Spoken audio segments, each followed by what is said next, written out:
Hello friends, welcome to my YouTube channel KL study friends.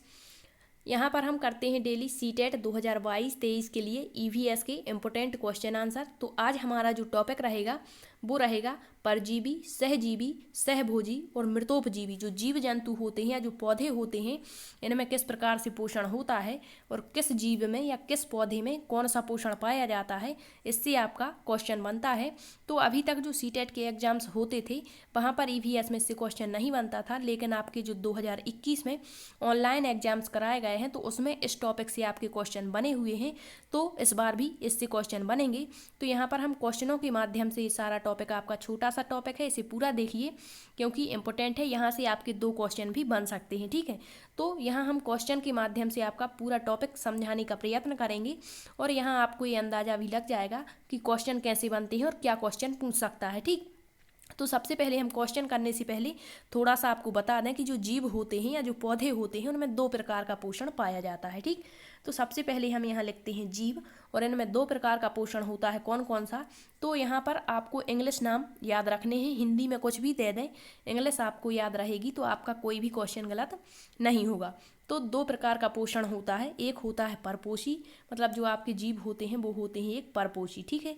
परपोषी को कहते हैं हम ऑटोट्रॉफिक। क्या कहते हैं? ऑटोट्रॉफिक, ये याद रखना, ठीक है, ऑटोट्रॉफिक। और एक होते हैं आपके परपोषी के बाद विषमपोषी। क्या होते हैं? विषमपोषी, ठीक है। तो विषमपोषी मतलब हेट्रोट्रॉफिक इसे कहते हैं, हेट्रोट्रॉफिक, ठीक है।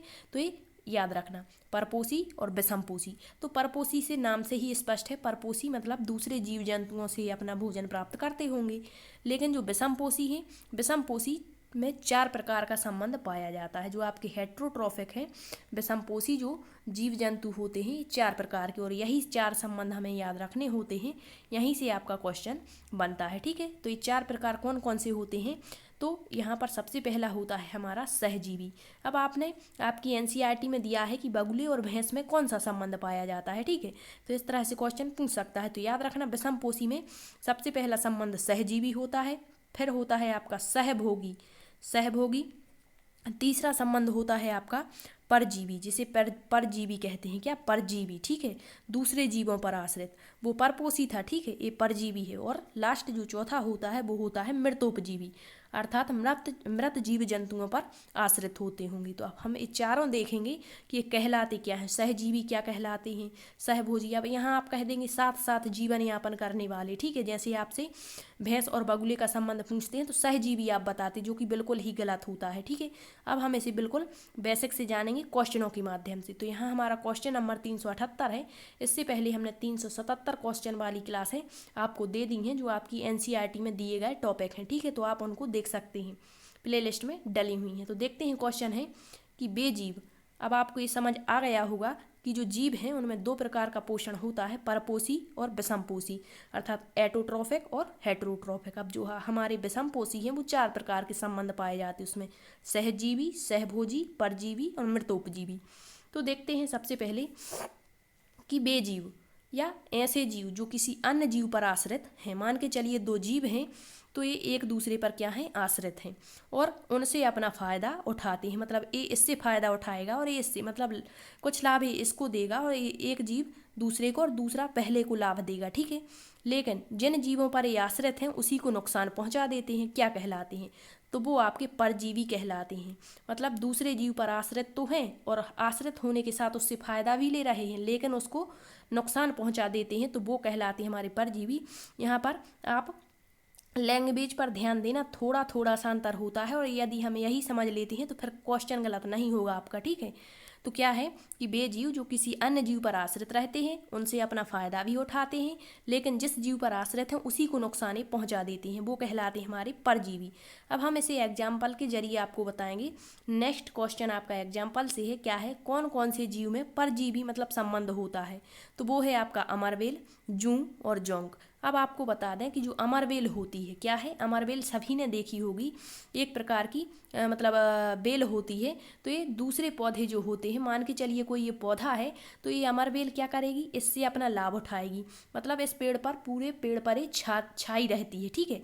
तो ये फायदा तो ले रही है, क्या इस दूसरे पौधे से फ़ायदा ले रही है, लेकिन बदले में क्या, उस पूरे पौधे को ही सुखा देती है, मतलब उसको नुकसान पहुंचा दिया, तो ये कहलाता है परजीवी संबंध। ठीक है, तो पूछता है, इम्पोर्टेंट है, पिछली बार पूछा था कि अमरवेल में कौन सा संबंध होता है या अमरवेल है परजीवी है। ठीक है, इसके बाद जो जूं से मतलब हमारे जो सिर में जूं होते हैं क्या करते हैं, हमारे सिर में रहते हैं और हमारे सिर से वो अपना फ़ायदा मतलब खून को चूसते रहते हैं और बदले में हमें नुकसान पहुंचाते हैं। ठीक है, हमारा खून ले रहे हैं, तो इस तरीके से इसमें क्या हो गया, परजीवी संबंध। इसी तरह से जोंक होता है। ठीक है, तो इनमें ये तीनों याद रखना, मोस्ट इंपोर्टेंट है।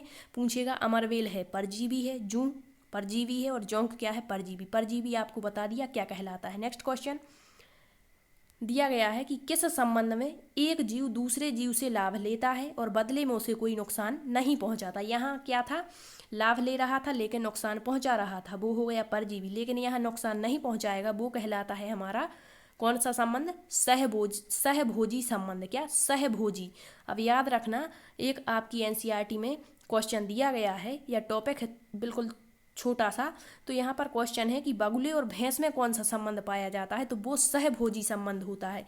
कैसे, तो जो भैंस होती है उसकी पीठ पर बगुला बैठ जाता है और उसमें जो कीड़े मकोड़े होते हैं उसको खा लेता है और बदले में भैंस को कोई नुकसान भी नहीं पहुंचा रहा है, तो इसमें कौन सा संबंध हो गया, सहभोजी। लेकिन आपकी जो क्वेश्चन पिछली बार पूछा गया था वहाँ सहभोजी ऑप्शन में ही नहीं था, वहाँ था सहजीवी, तो फिर सहजीवी ही सही माना गया था। ठीक है, लेकिन इसमें जो सही ऑप्शन रहेगा वो सहभोजी होता है। ठीक है, तो इन दोनों में थोड़ा सा अंतर है, ये नुकसान पहुंचाते हैं लेकिन ये नुकसान नहीं पहुंचाते। नेक्स्ट देख लेते हैं क्वेश्चन, जब दो जीव या पौधे एक दूसरे पर निर्भर रहते हैं और एक दूसरे को लाभ पहुंचाते हैं और किसी भी प्रकार की हानि यहाँ नहीं पहुंचाते, एक दूसरे को, यहाँ केवल एक लाभ दे रहा था दूसरा नहीं। ठीक है, भैंस कोई लाभ नहीं दे रही थी बगुले को, मतलब वो तो उसको खाना प्रदान कर रही थी, लेकिन जो बगुला है वो उसकी मतलब साफ सफाई कर रहा था, ऐसा समझ के चलिए, तो ये सहभोजी संबंध था। लेकिन यहाँ जो होगा सहजीवी संबंध में एक दूसरे को लाभ देगा और दूसरा पहले को, मतलब यहाँ पर नुकसान कुछ नहीं होगा,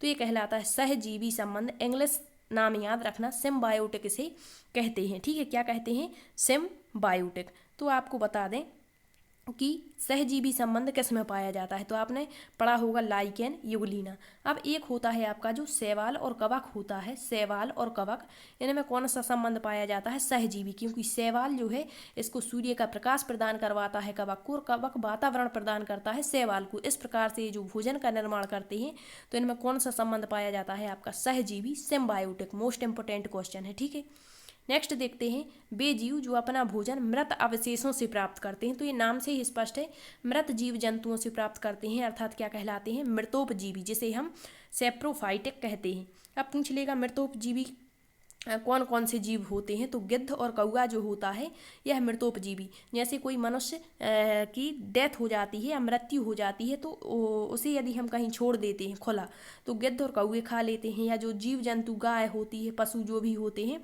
तो उनको, या पृथ्वी का सफाई करता जो जीव होते हैं वो सारे मृतोपजीवी होते हैं, अर्थात मृत जीव जंतुओं पर अपना जीवन निर्भर करते हैं। ठीक है, अर्थात उन पर आश्रित होते हैं, तो ये गिद्ध और कौआ जो है आपका मृतोपजीवी में आता है। तो इतने ही क्वेश्चन आपके इससे बनते हैं, तो ये टॉपिक इंपॉर्टेंट है, यहाँ से 1 से 2 क्वेश्चन आपको देखने को मिल सकते हैं, तो इसे अच्छे से कवर कर लें। ठीक है, थैंक यू।